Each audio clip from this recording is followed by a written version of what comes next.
Hello and welcome to the Dentaa Show. Now, it's not often that I get somebody that's in politics. She goes by the name of Honourable Catherine Afeku, and she is one lady that actually, we don't want to talk about politics, we want to talk about her as a diasporan, somebody that lived in the USA, not just in the USA, she's lived in Kenya, she speaks French, she speaks Italian, and want to find about her career journey and why she even entered politics in the first place. Honourable Catherine, thank you for joining me. Thank you for having me on the Dentaa Show. Thank you. I don't want to talk about politics for now, but I want to talk about your journey as somebody from the diaspora. You've lived in Kenya, you've gone to, what other countries have you been to? Italy, Switzerland, USA. But you were born in Axim? Yes. Born and bred. What Yes. made you travel out? What happened? First, we have to thank you. You're doing such a marvelous job. Thank you. Selling the diasporan story. Yeah. And I congratulate you. Thank you. As a woman at the forefront. Thank you very much. I was born in Axim some 50 years ago. And my dad happened to work with the UN, the FAO to be precise. So he was a diasporan. So when I was in secondary school, back then, we did the GCE Form 4, I went on my first vacation to Kenya. That's where he was stationed.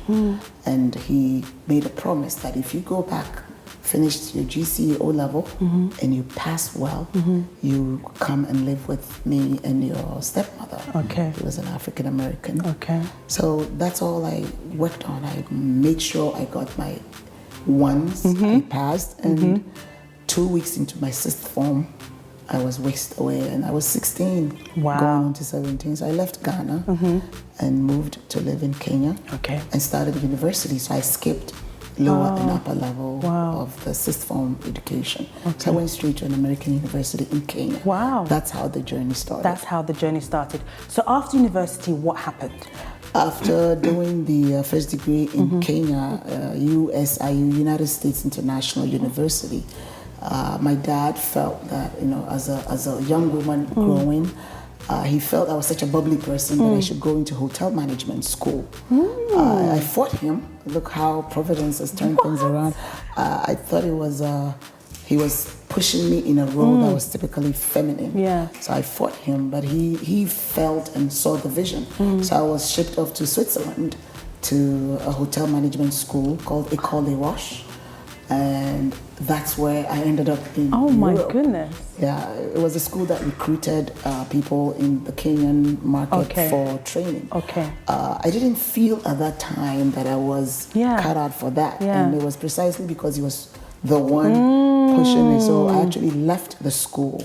I didn't complete because I felt I had a first degree. Yeah. And it was a school for 3 years to get management. And I did a year and left. And you left. And it was because my fiance or boyfriend at that time was in Italy. Okay. And he kept, sending you, back then they didn't have these phones, then they would do telegram and say, you need to leave. So I actually took a weekend exit. This is really what happened with my roommate who was from Indonesia, Kiki Sri Hadayani, and we went to Italy on an exit.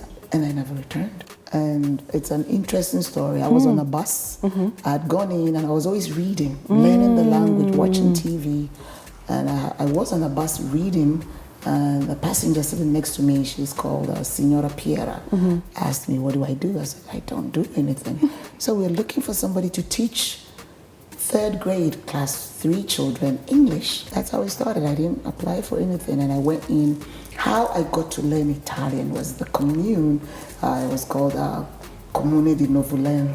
Okay. They actually came to my house. They'll teach you Italian in the evening. They brought a tutor.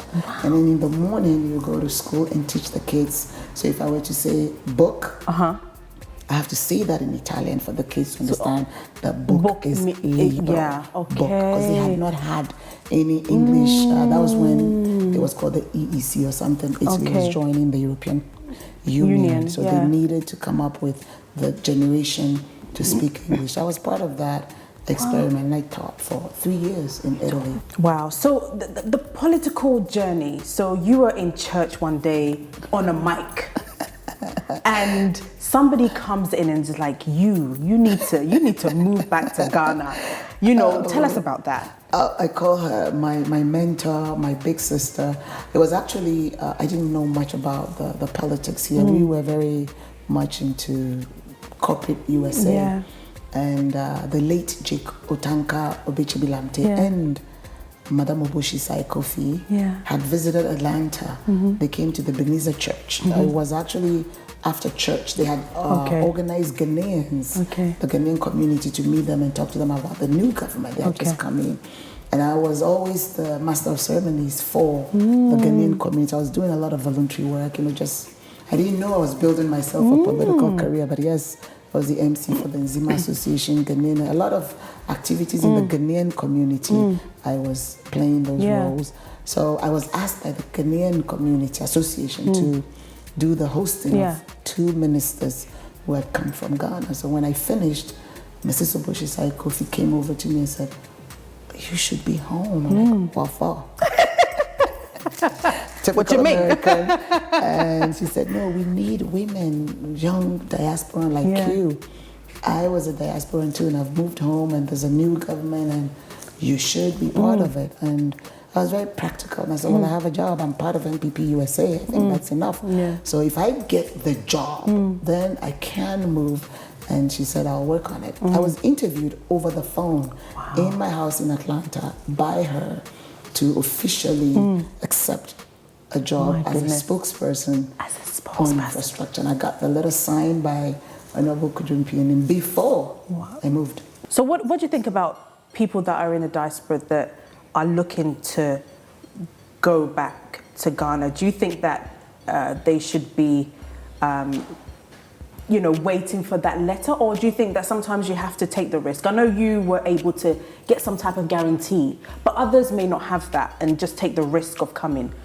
What do you think the balance should be? It should balance it, even if it's not in writing, because we have to be also practical. You have a job, you have a mortgage, you have a family, and you just can't up and pack your stuff and say, "I'm relocating." On what?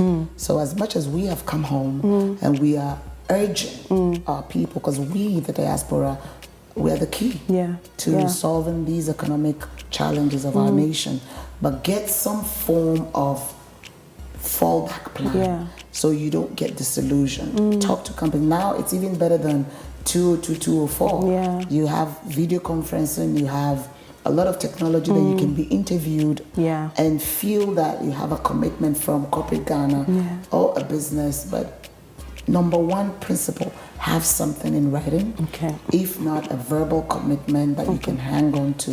Then you can mix that, because it's life. You just can't do things on emotions that I'm packing up, I'm tired. You have to have a fallback plan, and that's coming from experience. Yes, definitely. So you have this letter now, and then you move back to Ghana. How was it like? For me, it was with trepidation, but also with excitement. When I first came, she made it very blunt and clear that, look, the paycheck is not going to be great, but I'll give you a platform and you'll be able to sell yourself. And those were the exact words she used. Like, look, you're not here for paycheck. You're here to help the government, but I'll give you a platform. So I started going on TV. The whole entire job was to speak on government achievements, government policy. And mind you, I lived outside for a very long time. So I was really doing the crash course, reading. I wake up at 3 a.m., 4 a.m. You have to put in the hours, reading, learning. And being the only woman, were there times that you got upset, you got angry, you cried? Because, you know, being in a male-dominated, especially in politics, there's not that many females. Were there times that you just cried and just felt, you know what, I actually don't want to be here. I want to be in America? I never had that feeling, never had that moment. I had 3 boys, and raising boys, you don't cry, you're raising giants. So I didn't have time for excuses, and I was busy, I was happy, but I also have to acknowledge that I had the God factor. I was very much into spirituality, that I always had to do my meditation in the morning, and I had good people. Mrs. Oboshi Kofi, I will always mention her name, who was there for me, because there are days you're like, you know what, and then she was just hanging there. So you need mentors. You need people up who can pull you along. To date, I still have once in a while breakfast with her. I mean, frequently share thoughts with her, and she's been the anchor, husband, her, and other people in my church in Atlanta. Pastor Frank was always there in the shadows urging you on. So you need to set up a circle of influence, because you can't do this journey alone. Transitions are always difficult, but you have to make it a point to build that kind of a support system. You need it. And then what about the children? How did they feel about that? That's where the challenge was, not the job, not the transition for me. We only came home with the last one. I came with Jason. He was 1. Wow. And I left Kevin and Todd in the States. I have 2 brothers and their wives there, and I came home with him. My husband stayed for about 6-7 months with them. Just to set them off, and then he joined me. So Jason was only 1 when we moved, and they were fine. They had to continue high school. They had to do what they had to do, go to university. But we had the opportunity for them to visit. Of course, they're all U.S. citizens, so it was easy to come home. And they had to go through that. But when they got to Kevin, for example, when he finished middle school, we brought him straight to Pokuare. And that is where the challenge was, because he was not used to a boarding school. And he wrote, I can't find it, but he wrote a letter and said, officially, I don't want to be your son no more. We've gone through an interesting phase. He said, I don't understand why I've been put in this prison, because they had numbers in Pokuare, his BK463, something like that. So when you go to the school and you say you want to look for Kevin Afeku, they don't know him. They use numbers. So, and for a child, it sounds like transition. He wrote a note that said, officially, I don't want to be your son no more.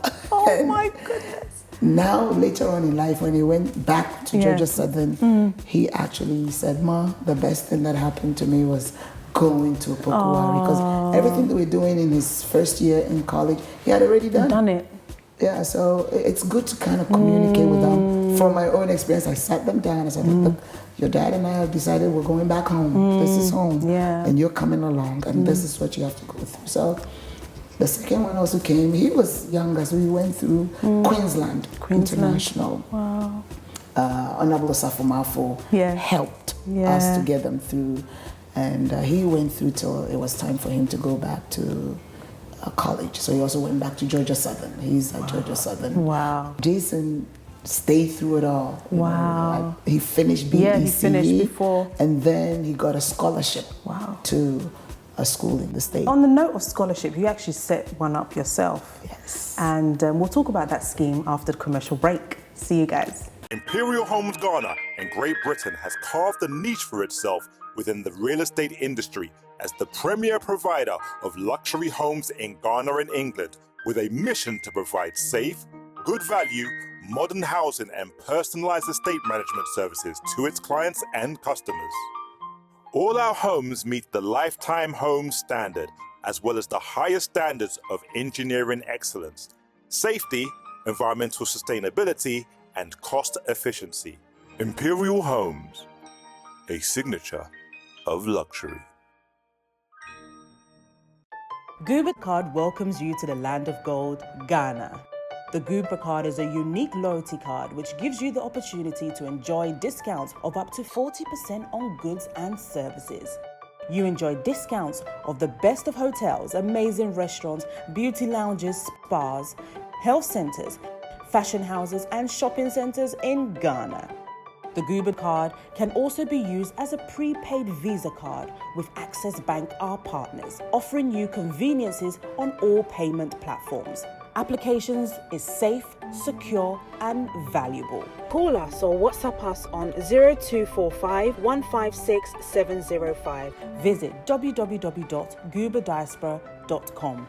Gwira Card, the best discount card in Ghana. With over 1.2 billion people, Africa is a large continent with a rapid economic growth, full of investments and business opportunities. It hosts numerous opportunities for entrepreneurs, businesses, and individuals. As Africa marches towards a better economic future, how do you become part of it? Who can you safely speak to? Where do you start? Think no further. Ordana connects. We have identified the challenges people face in getting the right people and discovering the right opportunities in Africa. Ordana Connects will be the platform where people and businesses seeking opportunities in Africa meet and connect like never before.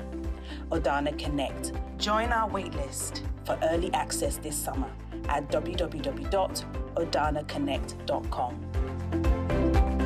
Welcome back from that short commercial break. We just spoke to On about, her children, the boys. Imagine receiving a letter from your son saying that you're no longer my mom. That's it. It's over between me and you. But on the note of scholarships, in 2006, you set up a scholarship scheme for bright and needy for girls.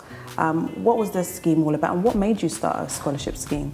Again, I always give the credit to Mr. Soboshi Saikofi. When I came, there was a lot of excitement about women running for office, going into the MPship. And historically, in the Nzima area, we've never had anybody stand on the NPP ticket and succeed. Wow. They've always had the alliance. When I came, there was this unspoken marriage between CPP and MPP where it was easier because it's predominantly CPP. Yeah. So I went to President Kufour and I said, I think I can give it a shot. At that time, in 2006, the party, and rightfully so, felt it was too risky. She's diaspora, she's not lived here. Zima is even with an accent. So how's she going to go through something that in 1948 has been there's a delineation of this is an Nkrumah zone. But I was able to prove to the party hierarchy that majority, 60% of the population at that time were beyond, people were born in the 70s. So I insisted, but I went through it. It didn't come easy, but she was always there saying, you give it a shot. So I felt as a woman I had to send a message to the community that if I raise more girls in education, then, and a school had just been established, Axim Girls. Okay. So I felt that as a role model, I will do scholarship. And I was a spokesperson. I wasn't an MP. And the MP was a gentleman. So that was my first political, I would say, step. I went to the school and I said, how many girls do you have? They said 30. I said, okay, I'll pay for all of them. I'll see them through school for the 3-year program that they have. Wow. And that's what I did. Wow. And then what was the NHIS that you did as well for 600 to 800 people? That was around the time that, we had established NHIS as a government policy, and it was part of my job, infrastructure spokesperson we talked about. So I went to the community with the CEO at that time, to Axim. We did the gong and we had about 1,000 people who showed up. It got too late that they couldn't finish up. They registered about 800 of them, free of charge, as another significant policy that the Kufour government had brought into place. So people had to feel it, and it was all part of the subtle campaign that I was doing, presenting myself as a viable candidate. So that was another milestone. It was also part of my job. I wanted people to realize that the NHIS worked. What do you think has been your best moment? I think for me, out of the three, the best moment would be when I won the primaries to contest the first time. Because the entire nation, and rightfully so, believed it was a risky experiment for the party to put a candidate in an area that's predominantly CPP. And it was a very difficult time. This is 2008, 2 terms of Kufour, President Akufo-Addo coming in, and a seat that has always been won with Alliance. Logically, why would the party want to take that risk? But so they did. There was a lot of resistance push, but they did. And winning the primary with that overwhelming support and winning the seat out of 11,000, almost 12,000, and the sitting MP had 2,000. And I didn't have money. It wasn't like you had money to do. No, it was just purely campaigning on issues. How was it, denouncing your citizenship. That must have been difficult. Yes. Because you have an American passport. You can travel anywhere in the world that you want to travel, and you had to drop that because of politics. That was a very difficult moment. And what was more difficult was I had to denounce before the primaries. So you don't even know if you're going to win. Yes. And that very night, it was done in May, the primaries were in June. At 2 a.m., myself and my husband, we got up, and the kids were there. So if you lost the election, it meant you couldn't see them, you couldn't travel as a parent to see your children. And that was a moment that I really questioned the decision of going to this. But I will never forget. We had books, I've always, I read. There was a book I was reading, I don't remember the title, but there was a place that it was about war, something on war and General Patton. Something I was reading, I think it was Glory, a movie or a book, something that I was reading, and it said in the war back in Virginia those days, the civil rights war, he had actually burned a bridge. When the troop had gone, he said, if you look back, it's burning, it means we have to win. Because as you know, so I told myself, with God on our side, we can get through this. How do you see tourism in Ghana? How do you see it growing? I have so much passion for tourism, and as a country, it is not still recognized or seen as a viable economic activity. It's only in recent times, and I remember times when Jake did the Joseph Project, and there were a lot of activities. The buy-in within the population is still low, but until recently, we are blessed with a presidency that even has an office of the diaspora at the office of the president. We're blessed with a lot of diaspora. The finance minister is a diaspora. Most of us, even the president is, right? Is a diaspora. Most of us in this government have seen the benefits of travel and what it can contribute to the economy. So it's still at its nascent stage.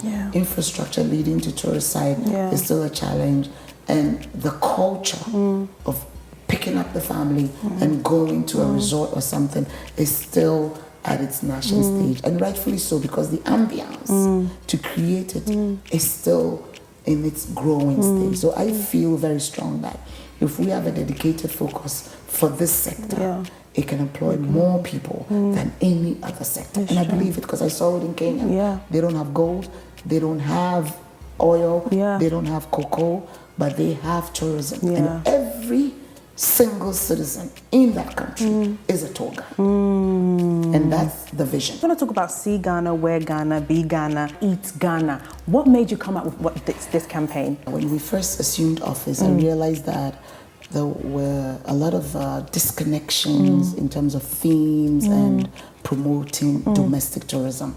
And we also had an audience of young and dynamic people in the art scene. So we had to create something. I sat down with a gentleman called Pajon. He's very artistic, and he said, I have this thing called Wango Wango, We See Ghana. So that instant, I said, oh my God, that's what it is.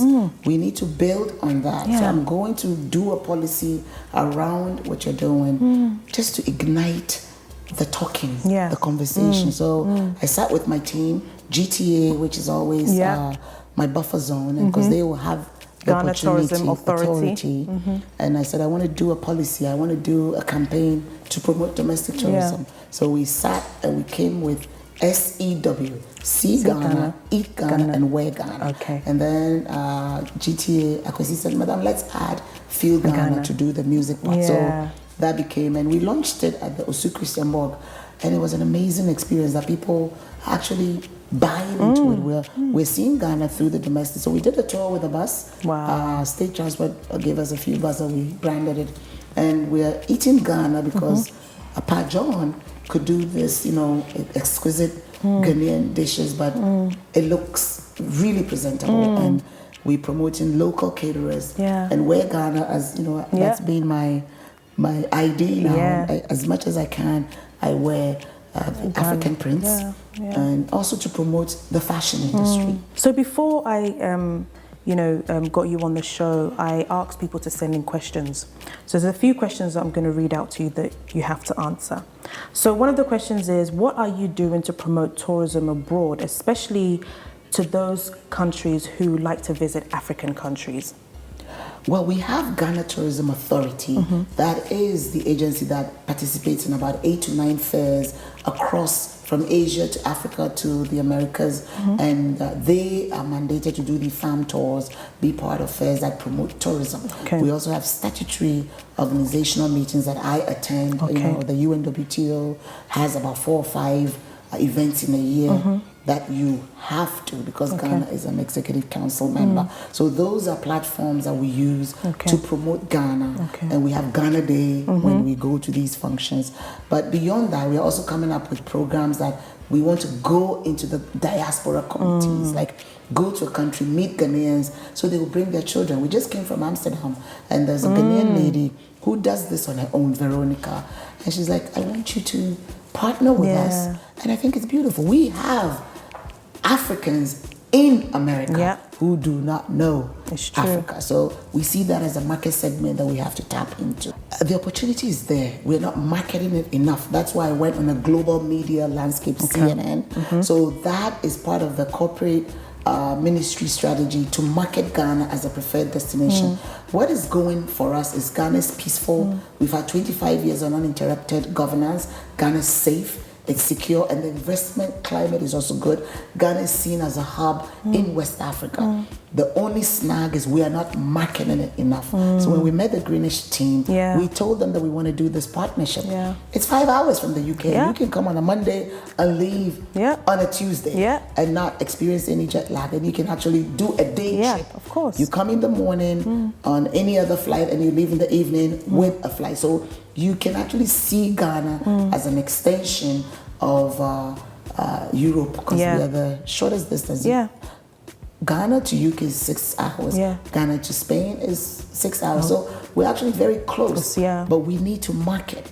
We're creating the enabling environment. So our immediate market is the UK. It's the number one on our list. And then Germany. And then France. We just entered the Spanish market. And we're trying to get direct flights from there. So it's a work in progress, but this is a natural vacation spot for UK citizens. And when you look at the statistics from GTA, UK tops it. But we need the Ghanaians in the UK to come. Excellent. I just want to say a big thank you for joining us on the show. I mean, it's a part 1 and part 2 that we've had to do today, and I really appreciate your passion for Ghana. I mean, anybody that meets you is just like, oh, this woman, she's just so vibrant, she's so energetic, and so it kind of it infects all of us who are working with you. And I just want to say thank you very much. We are praying for you. I don't know what you think, but you could be our first Ghanaian woman president, with this tenacity. Yes. But thank you so much for joining us on the show. I really would love to thank you. What you're doing is phenomenal. Thank you. And I use the platform to thank President Akuffo-Addo for seeing a little Nzima girl who wanted to have a platform to help Mother Ghana. He is the main architect of who I am. Because if he didn't give me this chance, all that bubbling energy would have been left somewhere. So we have to be thankful for his vision, and we feed into his vision, Ghana Beyond Aid. And I pray and hope that with you and I, we can use tourism, arts, culture, media, to play a part into the Ghana Beyond Aid vision. Thank you so much, and God bless you. Thank you. Good night, everybody. Stay blessed and see you soon.